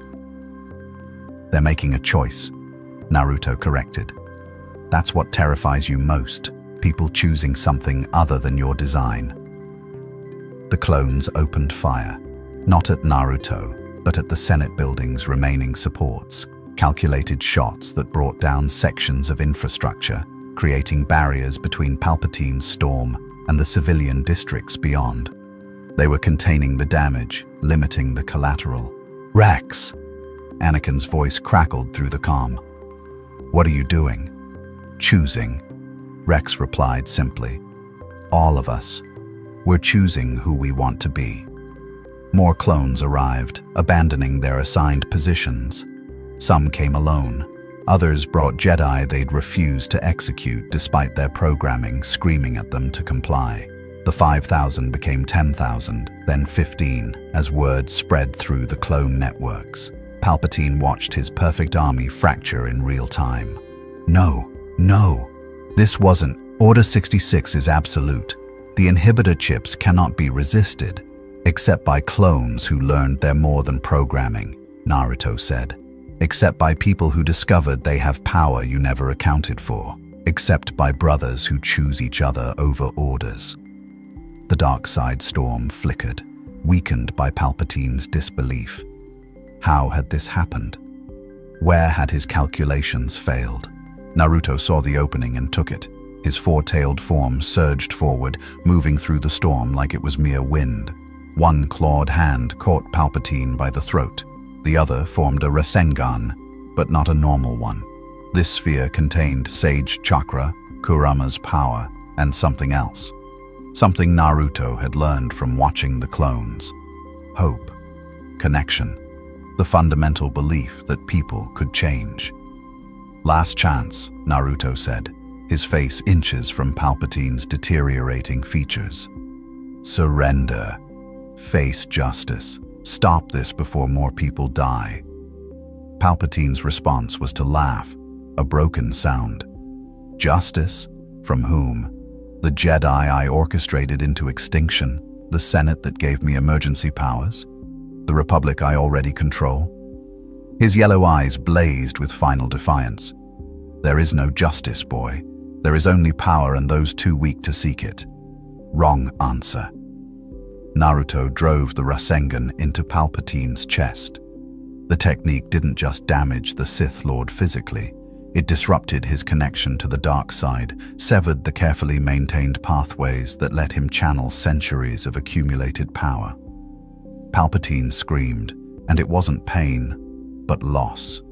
Everything he'd built, every plan he'd crafted, every manipulation he'd set in motion, all of it unraveling because one variable had refused to comply. The dark side storm dissipated.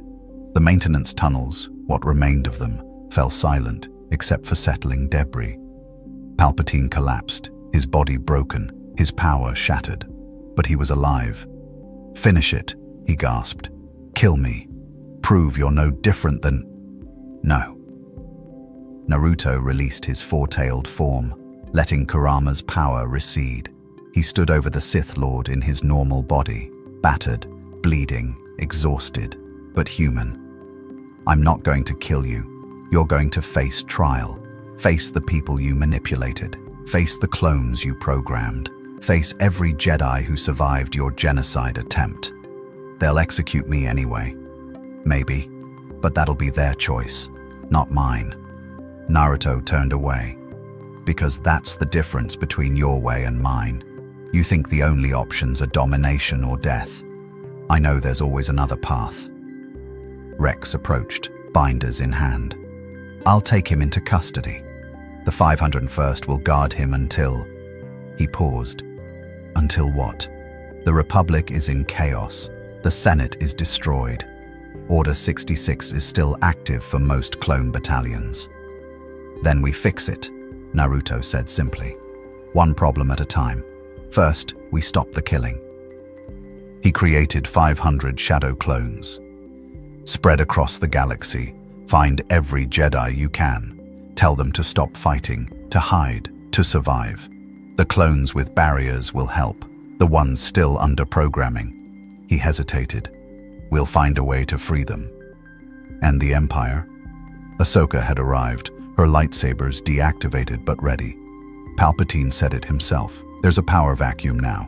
Warlords, separatist remnants, criminal syndicates, they'll all try to seize control. Let them try, Anakin said, joining them. His expression was hard but determined.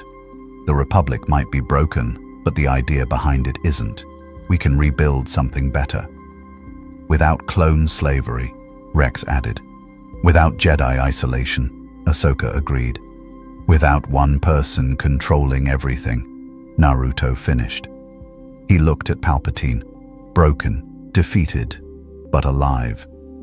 Starting with making sure power never concentrates like that again. The former Supreme Chancellor laughed weakly. Idealistic children.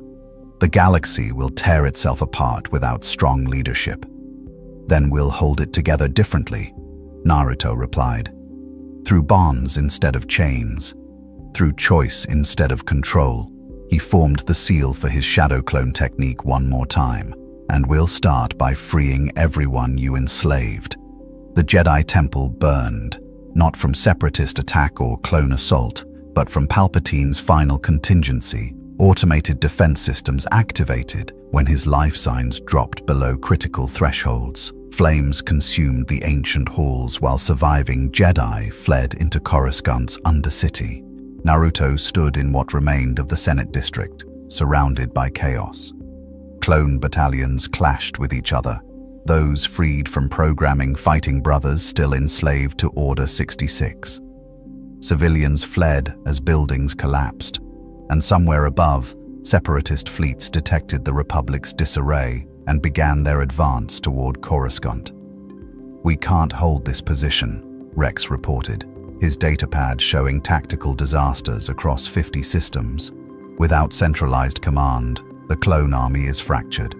Some battalions are protecting Jedi, others are still hunting them. Most are just confused, waiting for orders that aren't coming. Then we give them orders, Naruto said, but not Palpatine's orders, not the Republic's orders. We give them the truth and let them choose. He turned to face the assembled clones, 20,000 now, freed from their inhibitor chip's control. They'd come from across Coruscant, abandoning posts and defying programming to stand with the 501st. Behind them, another 50,000 remained trapped, still following Order 66's commands because they hadn't learned the barrier technique. Brothers, Naruto's voice carried across the ruined plaza, amplified by Kurama's chakra. You were created to fight the Republic's wars, told you were property, not people. Programmed to kill the Jedi you fought beside. But that programming is a lie. He created a shadow clone that transformed into a perfect replica of Palpatine. Not the Sith Lord's decrepit true form, but his kindly Chancellor mask. This man controlled you, used you, planned to sacrifice you all once his empire was secure. He never saw you as people, only as weapons. The Palpatine clone dissolved, replaced by an image of Rex removing his helmet. But you are people. Every scar you've earned, every brother you've mourned, every moment you've chosen to be more than your programming. That's proof of your humanity. Across the plaza, clones still enslaved to Order 66 advanced, blasters raised. They'd received commands to neutralize the traitors, to restore order, to complete their mission. Don't fire on them, Naruto shouted to Rex's forces. They're not your enemies, they're prisoners, the same as you were before you learned to resist. If we don't defend ourselves, they'll kill us. Fives protested. Then we defend without killing. Naruto created 200 shadow clones. Stun weapons only. Incapacitate, don't terminate. Every clone we can save is a brother freed from slavery. The barrier-trained clones switched to stun settings as the programmed battalions opened fire. Lethal bolts met non-lethal responses. Brothers fought brothers in the streets of Coruscant, one side enslaved by programming, the other freed by choice. Naruto's clones moved through the battlefield like orange blurs, using smoke bombs and substitution techniques to confuse targeting systems. They weren't destroying the programmed clones. They were getting close enough to teach them the chakra barrier technique mid-combat. It was insane. It was impossible. It was working. One by one, clones felt foreign energy enter their systems, felt their chakra networks activate for the first time.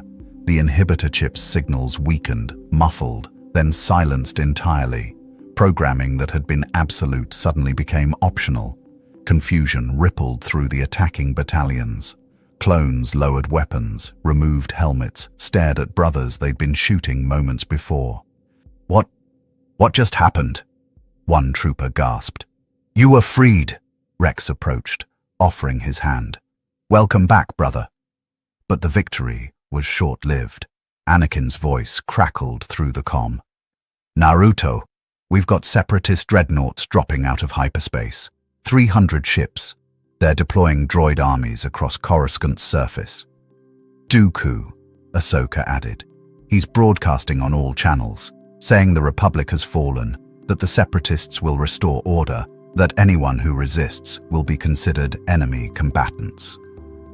Naruto looked at the freed clones, exhausted, confused, traumatized by the realization of what they'd been programmed to do. They'd just learned they were people, not weapons. Now another army was descending to enslave them to a different master. "No," Naruto said quietly. Then louder, "No, we didn't free them from one tyrant just to let another take control. Kid, you're at maybe 30% chakra. The four-tailed transformation nearly killed you. If you fight another major battle, then I fight at 30%, or 20, or 10. Naruto's eyes blazed with determination. Because these people deserve to choose their own future. All of them, clones, Jedi, civilians, everyone Palpatine and Dooku treated as pawns. He turned to Rex. "How many clones can we field?" "Maybe 40,000 freed, another 100,000 still trapped by programming. If we had time to teach them all." "We don't have time, so we improvise." Naruto created 50 shadow clones. These clones will continue teaching the barrier technique to every trooper they can reach. Meanwhile, the rest of us hold the separatist advance. 40,000 clones against 300 dreadnoughts? Fives shook his head. "Those are Christophsis odds. We barely held then." "Yeah, but at Christophsis, I was fighting alone." Naruto's grin was fierce despite his exhaustion. "Now I've got you, all of you." The freed clones looked at each other, brothers who'd just discovered their humanity, who'd just learned they could choose, they could run, hide in Coruscant's undercity until the chaos passed, let the separatists and whatever remained of the Republic fight over the scraps. Or they could stand. Rex was the first to reload his blaster. "The 501st stands with Naruto." "The 212th too," called out a clone from Obi-Wan's battalion. "Torrent Company reports ready," another added. One by one, every freed clone chose to fight. Not because programming demanded it, not because orders required it, because they'd been given a choice, and they chose to protect something that mattered. "Then let's show the separatists what free people can do," Naruto said. He looked at Anakin and Ahsoka. "Get the surviving Jedi to defensible positions. Coordinate with clone commanders you trust. We're going to need every advantage." "What about you?" Anakin asked. "I'm going to have a conversation with Count Dooku." Naruto created 20 more shadow clones despite his depleted reserves. "And if he won't listen to reason, I'll teach him the same lesson I taught Palpatine. Tyrants fall when people stop being afraid."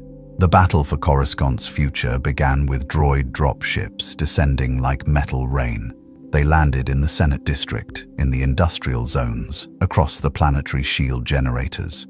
Battle droids poured out by the thousands, B-1s, B-2s, droidicas, all programmed for systematic urban pacification.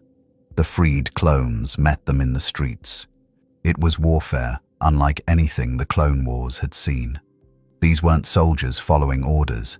They were people fighting for the right to exist. They used tactics no Republic military manual contained because they weren't following manuals anymore. They adapted, improvised, made decisions based on what felt right, rather than what command dictated. Naruto's shadow clones spread across the battlefield, teaching chakra barriers to programmed clones while fighting droids simultaneously. Every freed trooper became another soldier, another mind liberated from control.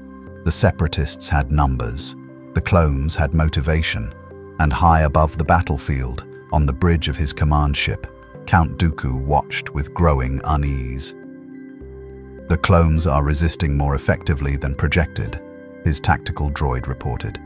Our casualty rates exceed acceptable parameters. Because they're fighting for themselves now, Dooku mused.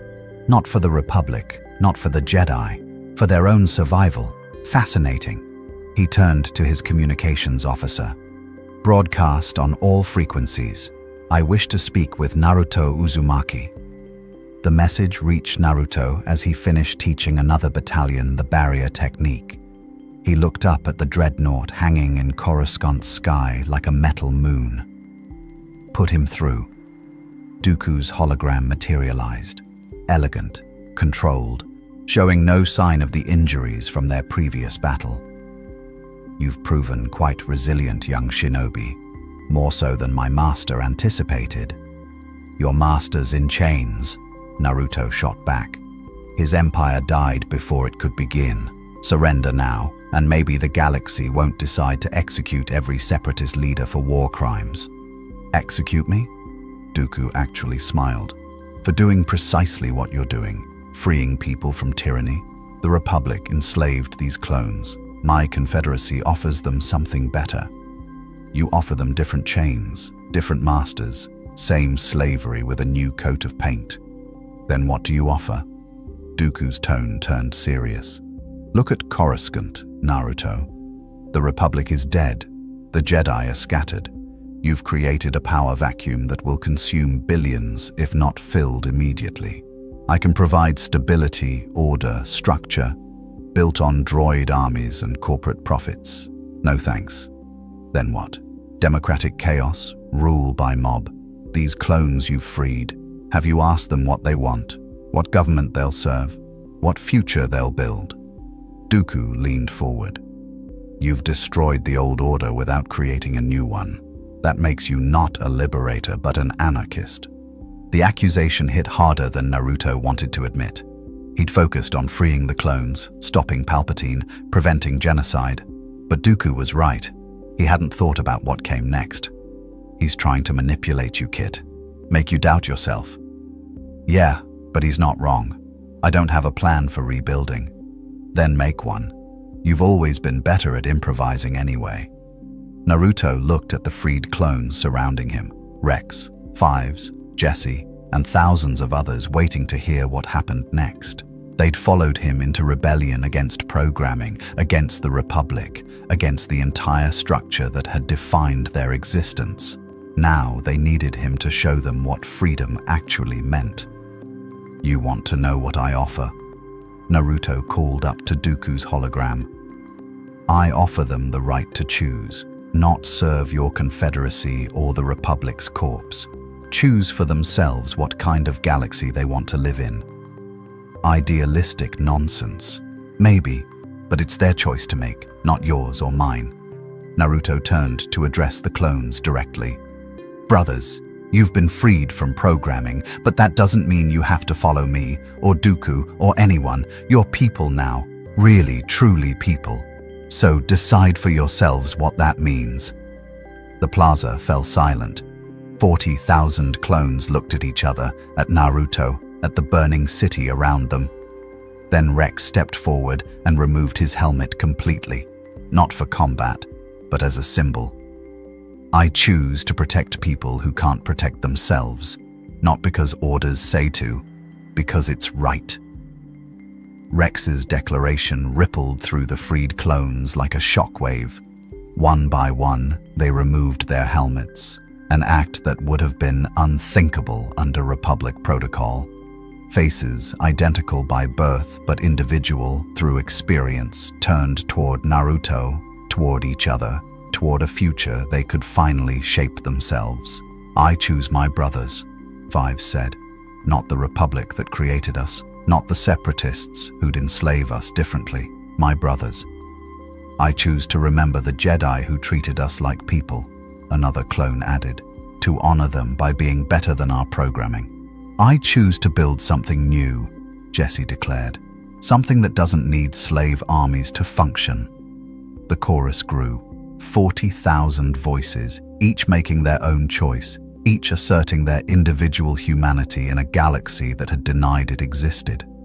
Dooku watched from his command ship, and for the first time in decades, uncertainty crossed his features. This wasn't how civilizations worked.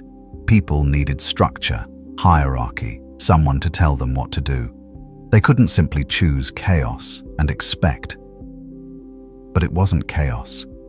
It was something the Count had forgotten existed, something his Sith training had taught him to dismiss as weakness.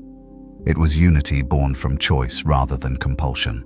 Fascinating, Dooku murmured, but ultimately futile. Idealism doesn't stop orbital bombardment. He raised his hand to give the order. Don't. Anakin's voice cut through the comm, and his hologram appeared beside Naruto's.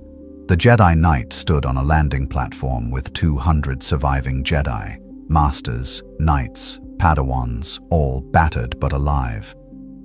You fire on Coruscant, and every Jedi in the galaxy will hunt you to the last star. Empty threats from a broken order. Not broken, Ahsoka added, her hologram joining them. Changed. The Jedi served the Republic because we thought it represented peace and justice. We were wrong. But that doesn't mean we stop serving peace. It means we serve it better. Dooku's expression flickered. These were the people he'd left the Order to escape. Rigid, dogmatic Jedi clinging to failing institutions. But the voices addressing him now carried something different. Doubt, growth, the willingness to admit failure and adapt. The very things the Sith taught were impossible. Naruto Uzumaki has destroyed my master's plan, Dooku said carefully. He's shattered the Republic, freed the clone army, and created unprecedented instability. Why should I believe his chaos will lead anywhere but galactic collapse? Because it's not his chaos, Rex answered. It's ours, the clones, the Jedis, every person in this galaxy who's sick of being controlled. We're choosing to build something better together. And if we fail, Dooku challenged, if your noble experiment collapses into warlordism and suffering, then we'll have failed trying to do the right thing, Naruto said quietly, instead of succeeding at doing the wrong thing. That's a choice I can live with. For a long moment, the comm was silent.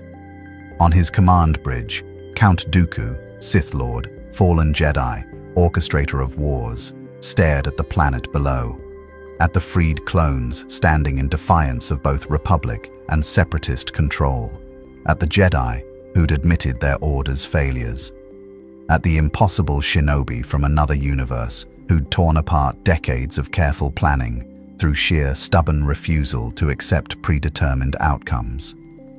I was trained to believe the dark side offers power through passion and strength, Dooku said finally, that the Jedi's emotional restraint made them weak. But what you've done here, he gestured at the impossible coalition below, required more passion than any Sith technique and more strength than any dark side ritual. So you'll withdraw? Anakin asked, suspicion clear in his voice. No, I'll watch. Dooku's smile was enigmatic. If your experiment succeeds, If you truly can build a galaxy based on choice rather than control, then perhaps the Sith have been wrong about certain fundamental assumptions. But if you fail, if chaos consumes everything you're trying to protect, then I'll return to restore the order you destroyed. That's not surrender. It's not opposition either. Consider it interested neutrality. Dooku's hologram began to fade. Build your new galaxy, Naruto Uzumaki. Prove that freedom can triumph over structure. And if you succeed, his voice took on a strange note, almost hopeful. Then perhaps even an old Sith Lord might find redemption in a universe that values choice. The transmission cut. Above Coruscant, the Separatist fleet began withdrawing, dreadnoughts peeling away from planetary orbit. Did that just happen? Ahsoka asked in disbelief. Did Count Dooku just give us a chance? He's hedging his bets, Anakin said, waiting to see if we collapse on our own so he doesn't have to fight us. Or maybe he's tired, Naruto suggested. Tired of fighting for someone else's plan. Tired of being a piece on Palpatine's board. He looked at the freed clones, at the surviving Jedi, at the burning city that represented both an ending and a beginning. Maybe he wants to see if another way is possible. Rex approached, his expression serious. We've got immediate problems. The clone army is split. Maybe 200,000 freed, 3 million still under inhibitor chip control. The Republic government is decapitated with Palpatine arrested. Separatist systems are leaderless with Dooku withdrawing. And we've got maybe 3 days before every warlord, crime syndicate, and opportunistic senator tries to seize power. Then we've got 3 days to build a foundation, Naruto said. First priority, free every clone we can reach. My shadow clones are already spreading across the galaxy, teaching the barrier technique. But we need Jedi help to reach distant systems. The Jedi Council won't support this, Ahsoka warned. Most masters still believe in Republic structures, in governmental authority. Then they'll get left behind, Anakin interrupted, his tone hard. The order I served is dead, killed by its own rigidity. If we're building something new, it can't be based on dogma that failed. What about the clones who don't want to fight anymore? Fives asked. Brothers who've earned the right to retire, to have lives beyond war. The question hung heavy. These men had fought since accelerated birth, known nothing but combat and military discipline, now offered freedom. What would they do with it? Then they retire, Naruto said simply. Find planets that'll take them, build homes, start families if they want. Learn what it means to live instead of just survive. He looked at Rex. That includes you. All of you. Nobody fights unless they choose to. And who'll protect the galaxy if we all choose peace? Rex challenged. Then the galaxy learns to protect itself, Ahsoka suggested.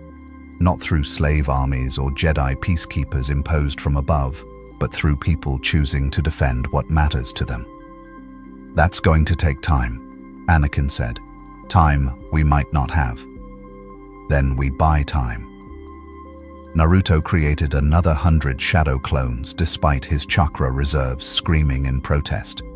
My clones will hold defensive positions across key systems. Meanwhile, we establish communication networks, start building councils where freed people can actually have voices, create structures that serve beings instead of controlling them. Kit, you're planning to reshape galactic civilization in 3 days. That's ambitious, even for you. I've got to try, Kurama. We broke the old system. We have to build something better, or we're no different than Palpatine. Over the next 72 hours, the galaxy transformed in ways no one could have predicted. Naruto's shadow clones spread across 1,000 systems, teaching chakra barriers to clone battalions while helping Jedi escape Order 66 survivors. Rex coordinated freed clone forces into defensive networks that protected civilians rather than controlled territory. Anakin and Ahsoka worked with sympathetic senators to establish provisional councils, not governments, but forums where different voices could debate the galaxy's future. It was messy, chaotic, imperfect. It was also the first time in millennia that galactic civilization hadn't been dictated from above. On Coruscant, in a makeshift detention facility, Palpatine watched reports of his perfect order's collapse. The Sith Lord sat in his cell, his body slowly healing from Naruto's attack, his mind racing through calculations. He'd lost this round. His empire was stillborn, his clone army freed, his Jedi genocide incomplete. But the Sith had survived worse defeats. He could wait, plan, manipulate from shadows even these new structures would create. Then Naruto appeared outside his cell. "Come to gloat?" Palpatine asked. "No, came to ask you something." Naruto sat cross-legged outside the energy barrier. "Why? You had wealth, influence, respect. You could have lived comfortably and died honored. Why risk everything for power you'd never even fully enjoy?" "Because power is its own reward." Palpatine's yellow eyes gleamed. "To shape civilizations, to control the fate of trillions, to impose my will on reality itself, that's transcendence." Sounds lonely. The observation was so unexpected that Palpatine actually laughed. "Lonely? I orchestrated galactic events for decades." "Yeah, but you did it alone. No partners, no friends, no one you trusted with the truth. Just puppets and pawns and people you manipulated." Naruto's voice carried something like pity. "That's the saddest thing about people like you. You gain the whole galaxy but lose the only things that make life worth living." "Sentiment," Palpatine dismissed. "Weakness. Maybe, but I'll take my weakness over your strength any day." Naruto stood, preparing to leave. "You'll stand trial, answer for what you've done, and maybe, if you're lucky, you'll learn that there are things more valuable than power." "I'll escape," Palpatine promised. "Find followers, rebuild my plans. You've won a battle, child, not the war. Then I guess I'll just have to keep winning battles until you figure out there's no war worth fighting." Naruto walked away, leaving the Sith Lord alone with thoughts that, for the first time in decades, weren't entirely certain of their conclusions. 3 months later, the provisional councils had evolved into something resembling governance, loose confederations of systems choosing to cooperate rather than being forced to comply. The clone army had fragmented into smaller volunteer forces, with thousands of former soldiers retiring to civilian life. The Jedi Order reformed, smaller and humbler, focused on service rather than authority. It wasn't perfect. Conflicts erupted. Some systems refused cooperation. Criminal organizations exploited the instability. But it was growth, not control. Choice, not compulsion.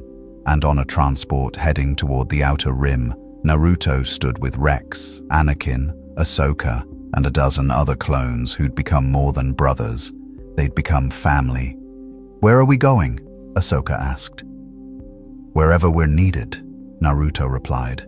"There are still clones enslaved by programming, Jedi hiding from Order 66 survivors, people caught in conflicts they didn't start, so we help them." "For how long?"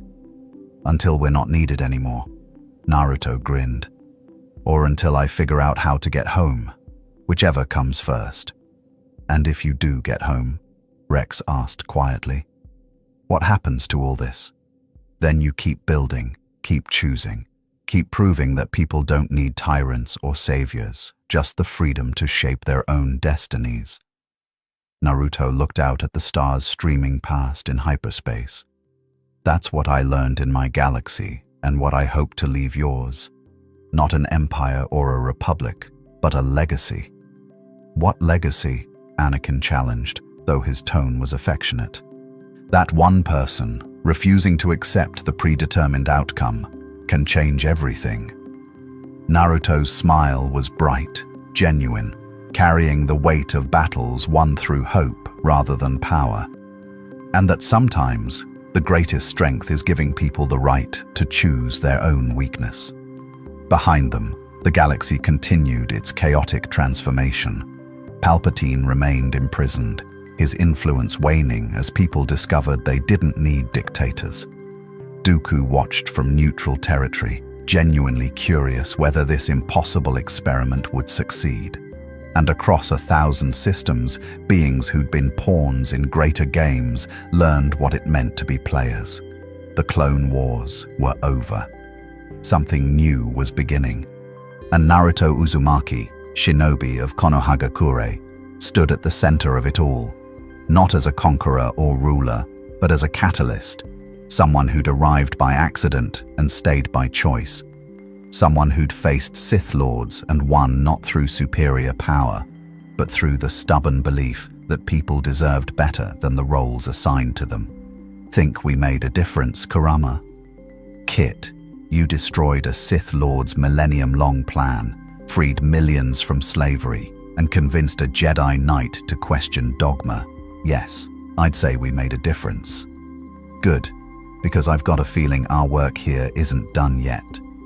The stars stretched endlessly before them, each one a world with its own stories, struggles, and choices to make. And somewhere among them, Naruto Uzumaki smiled, because he'd always been at his best when the impossible needed doing. The legend spread across the galaxy in the months that followed, the story of the orange-clad warrior who'd fallen from the sky and changed everything. Some called him a hero, others a chaos agent. A few whispered he was something more, something the Force itself had summoned to prevent darkness from consuming all light. Naruto didn't care about the labels. He continued his work with the freed clones, helping them build lives beyond warfare. He trained with Jedi who wanted to learn chakra techniques, sharing knowledge between two very different approaches to cosmic power. And he never stopped searching for a way home, though he found himself increasingly uncertain whether he wanted to leave. Because he'd found something in this galaxy that reminded him of Konoha, not the village of his youth, but the idea behind it. People from different backgrounds choosing to stand together. Bonds forged through shared struggle. The belief that tomorrow could be better than yesterday if enough people refused to accept fate's verdict. Palpatine eventually stood trial before a coalition tribunal. He showed no remorse, offered no apologies, maintained his absolute conviction that his way was the only way to save the galaxy from chaos. He was sentenced to life imprisonment in a maximum security facility designed specifically to contain Force users. Some called it mercy, others called it weakness. Naruto called it hope, because even Sith Lords deserved the chance to change, even if they never took it. The galaxy Naruto had crashed into would never be the same. The Republic's corpse gave rise to smaller governments, more responsive to local needs. The Jedi Order rebuilt with humility, acknowledging past failures. And the clones, the millions of identical brothers, scattered across the stars to become teachers, farmers, pilots, artists, to become people. And on a transport ship heading toward the unknown regions, following rumors of a spatial anomaly that might lead home, Naruto stood with friends who'd become family. Rex had chosen to continue fighting, not for the Republic, but for people who needed protection. Anakin had left the Jedi Order entirely, finding peace in teaching rather than warfare. Ahsoka had become a bridge between the old ways and new possibilities. Together, they would face whatever came next. Because that was the real lesson Naruto had taught the Star Wars galaxy, that endings are just different kinds of beginnings, that failure creates opportunities for growth, and that sometimes the greatest victory is simply refusing to give up on people, even when every logical reason says you should. The Force would remember Naruto Uzumaki, but more importantly, so would billions of beings who'd learned that choice mattered more than destiny, that bonds were stronger than power, and that hope could survive even in a galaxy's darkest hour. May the Force be with you, and may you never stop believing that one person can make a difference. May the Force be with you. More stories await.